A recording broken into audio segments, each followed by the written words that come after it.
En ces temps de tentation de repli nationaliste, il est toujours bon de se rappeler d'où l'on vient vraiment. Dans le voyage des mots de l'Orient arabe et persan vers la langue française aux éditions Guy Trédaniel, Alain Ray relate la rencontre amoureuse de l'Orient et de l'Occident à travers les mots. Des mots venus d'Orient sont souvent surprenants, vous allez le voir. Bienvenue à vous, Alain Ray. Vous êtes linguiste, lexicographe, rédacteur en chef du dictionnaire Le Robert. Qu'est-ce qui vous a amené, vous, Alain Ray, à vous intéresser particulièrement à ces mots français venus de l'arabe et du perse ? Tout d'abord, quand on s'aperçoit que toute langue, et le français parmi les autres, vient d'autre chose, que nous sommes héritiers naturellement de la langue latine, mais aussi du grec, souvent passé par le latin, et d'une quantité de langues qui sont proches ou lointaines, on est quand même intéressé particulièrement par les messages venus de l'Orient, parce que ce sont des messages qui sont souvent cryptés et qu'on a oubliés. Qui s'avise que la jupe, le gilet, des noms de vêtements, qui sont pas le burnous, sont des mots arabes, très peu. Qui sait que le chiffre est arabe tout autant que l'algèbre? Là, on s'en doute un peu à cause du hal, mais ça ne suffit pas. Voilà, c'est un message, si vous voulez, des rapports, pas toujours amoureux d'ailleurs, parce qu'il y a eu les croisades qui n'étaient pas particulièrement sympathiques, mais qui ont nécessité de la part des Occidentaux une attention sur ce qui venait d'Orient. Et cette attention était légitime parce qu'il y a des tas de domaines entre le 8e et le 13e, 14e siècle où la civilisation arabe était forte en avance sur l'Europe occidentale. Oui, alors justement, les mots que l'on connaissait déjà, c'est particulièrement dans le domaine des sciences, des mathématiques comme algèbre, on parle aussi d'almanach, d'alchimie, mais il y en a bien d'autres, ils sont surprenants, vous l'avez dit, on peut citer également la houle de l'océan, le magasin, la douane dans le domaine du commerce. Oui, vous avez cité l'un des champs lexicaux, ce sont les sciences, il y a aussi la philosophie, le ciel, les astres. Il y a d'ailleurs une internaute, Amira Atalaoui, qui nous dit ceci, Alain Ray, sur la page Facebook de 64 minutes. J'ai aimé découvrir, grâce à Alain Ray, que l'étoile Altaïr de la constellation de l'aigle venait du mot arabe Altaïr, de Al-Nas al-Altaïr, qui signifie l'aigle en vol. Alors voilà, c'est une très belle image poétique, et ce genre d'image poétique, on sait que le nom des étoiles sont généralement venus du grec, mais il y a des grandes exceptions comme Aldébaran, par exemple, ou Altaïr, qui vient d'être nommé, ou Vega, qui sont des noms d'étoiles qui ont généralement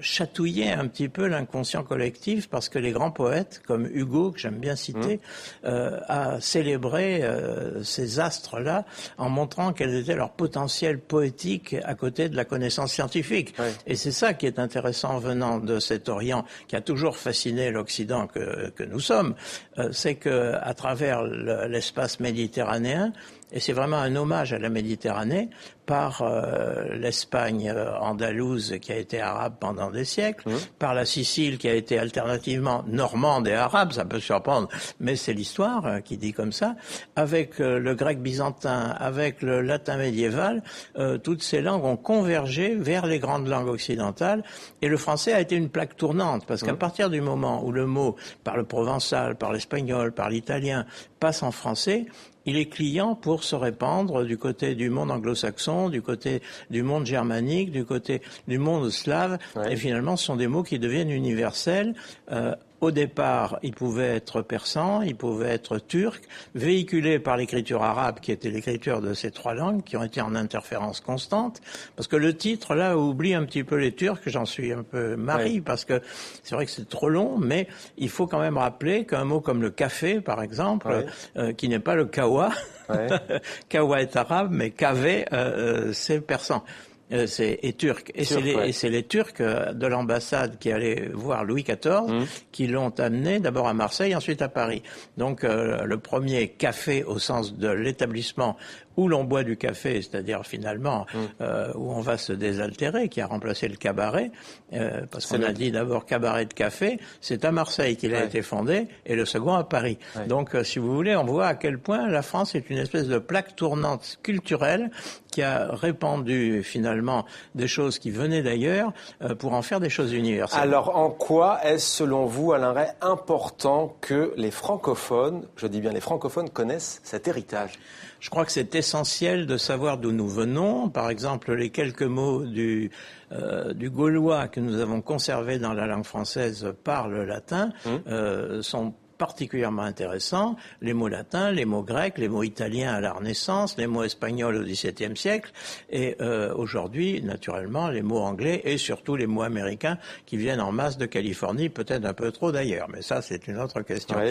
Et dans cet espace-là, je trouve que la Méditerranée est à considérer avec le plus d'amour et d'intérêt, parce que finalement, quand on se promène en Espagne, au Portugal, en Italie, au Maghreb, en Égypte, au Levant, à Beyrouth et dans toutes ces régions-là, on s'aperçoit qu'il y a un brassage fantastique. Ça s'est appelé au Moyen-Âge la lingua franca. C'est pas par hasard qu'on l'a appelé franca, même s'il y avait dedans des éléments italiens, espagnols et autres, et un peu d'arabe. Tout ça a fait un espèce de mélange qui a parfois été extrêmement créatif et extrêmement important culturellement pour toutes les langues, mais en particulier pour le français qui en a recueilli le nombre le plus important après l'espagnol, parce que l'espagnol est rempli d'arabe aussi. Alors je crois savoir, Alain Rey, que vous rentrez tout juste d'Algérie, vous avez donné des conférences. Juste. Quelles sont les réactions, par exemple, dans ce pays de l'autre rive de la Méditerranée Écoutez, chaque fois que j'ai parlé de cet héritage arabo-turco-persan à des gens qui vivaient de l'autre côté de la Méditerranée, dans notre Orient à nous, ça a été une marque d'intérêt considérable, parce que ils ont l'impression que cela crée des ponts culturels, et des ponts qui sont dans des domaines qui ne sont pas neutres, des domaines d'intérêt, des domaines de science, des domaines de culture, des domaines de poésie. Il y a un mot fabuleux, c'est divan. Le divan, qui pour nous est essentiellement un meuble, ça c'est l'héritage de l'arabe, a été précédemment pour les Persans un recueil de poésie. Et grâce à Goethe, avec le divan occidental-oriental, toute la poésie romantique a été inspirée, imprégnée de la poésie persane, ça c'est le persan, et puis le côté turc aussi, qui est tout à fait important, avec le divan qui était l'administration de la Sublime Porte. Et dans cette administration, quand on recevait un invité, il y avait des banquettes garnies de coussins confortables, et ça a donné, sur le plan mobilier, le divan que nous connaissons aujourd'hui. Donc c'est très drôle, parce que les trois langues ont chacune fourni un aspect kaléidoscopique pour un mot qui a plusieurs éclairages. Et mon préféré, c'est le divan poétique, bien entendu. Alors, ce livre est illustré par les calligraphies superbes de Lassad Metoui. Comment cette collaboration s'est-elle passée ? Alors Lassad, qui est un calligraphe tunisien, mais qui est plus qu'un calligraphe parce qu'il fait de la calligraphie millénaire un point de départ pour une peinture et pour une ornementation qui est très contemporaine, influencée par des grands peintres d'aujourd'hui, comme Soulages, comme, Poliakov ou d'autres. C'est quelqu'un qui conduit, lui aussi dans une espèce de voyage artistique, la calligraphie arabe, qui est un des sommets de la calligraphie mondiale avec le chinois, pour la conduire vers la peinture universelle. Qu'est-ce que ça apporte, ça, au mot, selon vous ? On a le sentiment qu'elle conditionne notre perception même d'un mot. On a vu quelques exemples là qu'on ne peut pas comprendre peut-être, mais girafe notamment. Il y a eu alcool aussi qui vient de l'arabe alcool, qu'on se met sur les yeux. Qu'est-ce que ça apporte ? Ça apporte que la calligraphie est capable de peindre une sorte d'image poétique du mot. Et cette image poétique, c'est à la fois un élément de poésie et un élément de peinture graphiquement. Donc c'est un mariage de deux arts qui sont complémentaires et qui sont disjoints dans notre Occident, malheureusement, à part que quand même les jeunes, avec les graphes par exemple, retrouvent une calligraphie moderne pour le français.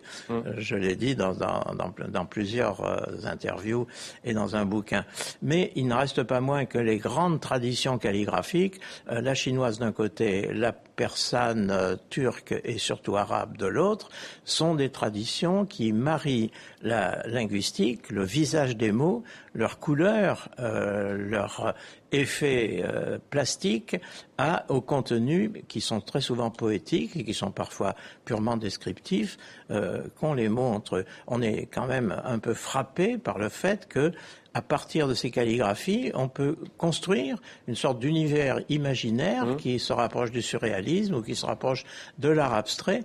Et c'est un petit peu tout ce voyage à la fois graphique, artistique et intellectuel que nous avons essayé à deux et en interférence, parce que chacun était influencé par le travail de l'autre. Moi, j'ai écrit des textes sur l'histoire des mots qui étaient un peu en fonction de la calligraphie qu'avait fait Lassaad. Ouais. Et Lassaad a changé ses calligraphies, ou plutôt le décor autour de ses calligraphies, en fonction de ce qu'il apprenait, de ce que je racontais sur l'histoire des mots. Un duo parfait alors, Alain Ray. C'est un duo. Revenons tout à l'heure, vous avez cité le kawa. En France, on entend souvent effectivement fissa, chouïa, kawa. Tous ces mots-là, ils viennent notamment de la période de l'Algérie française ? Alors, ils viennent de la période de la conquête de l'Algérie, puis de son administration par les Français, et je leur consacre un chapitre particulier pour montrer notamment que le colonialisme s'est employé à dégrader les mots qu'il employait. Alors, le kawa, c'est pas méchant, le toubib, c'est pas méchant, mais par exemple, un mot comme khoya, qui a donné Krouya en français, qui est une injure raciste abominable, c'est le mot qui veut dire mon frère. Donc, et Sidi, qui était un mot tellement noble que c'est le Cid de Corneille, passé par l'espagnol, est devenu le Sidi, c'est-à-dire le type qui vendait des tapis à la sauvette et dont on se moquait. Donc, il y a cette espèce de volonté de dégrader l'adversaire, parce que c'est passé par l'argot militaire, et dans l'argot militaire, on fait pas de cadeaux, parce que il y a des gens qu'on essaye de combattre.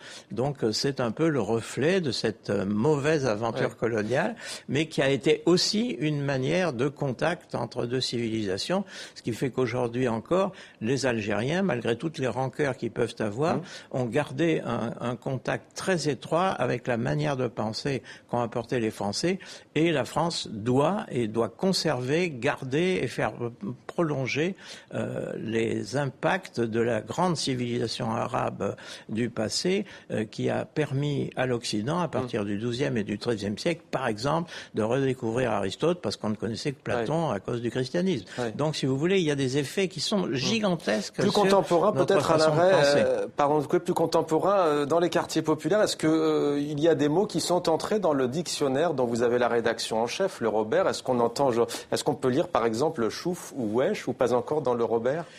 Certains peuvent figurer, et je pense que pour mieux les faire figurer, il faudrait étudier en détail le français du Maghreb actuel.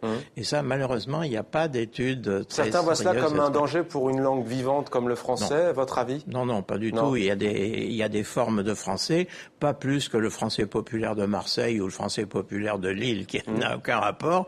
Le français populaire d'Alger, car il y a un français populaire d'Alger à côté de l'arabe populaire d'Algérie, mérite d'être considéré comme un des aspects de cette espèce de kaléidoscope du français qui fait que cette langue a tellement de potentialité en elle que du coup, elle alimente la plus grande littérature par des gens dont le français n'est pas du tout la langue maternelle. C'est ça la vraie francophonie derrière les institutions. C'est ça qui fait que Samuel Beckett, qui est anglophone de naissance, ou 1000 autres que je peux pas citer ici, il y en aurait trop, et notamment des écrivains du Maghreb très nombreux qui sont de grands romanciers et qui sont de grands poètes et qui apportent aux Français cette touche supplémentaire. Et quand on parle de French touch, c'est ridicule d'avoir recours à l'anglais. Il vaudrait mieux le dire soit en français, soit en arabe, soit Me voilà rassuré, c'est ce que j'ai fait tout à l'heure avec l'entrepreneur. Merci à vous, Alain Ray, d'avoir été le grand témoin de 64 minutes. Le voyage des mots de l'Orient arabe et persan vers la langue française, calligraphie magnifique de Lassaad Metoui, Guy Trédaniel, éditeur. Merci à vous, Alain Ray, rédacteur en chef du dictionnaire Le Robert, lexicographe et grand linguiste. Merci à vous. Merci.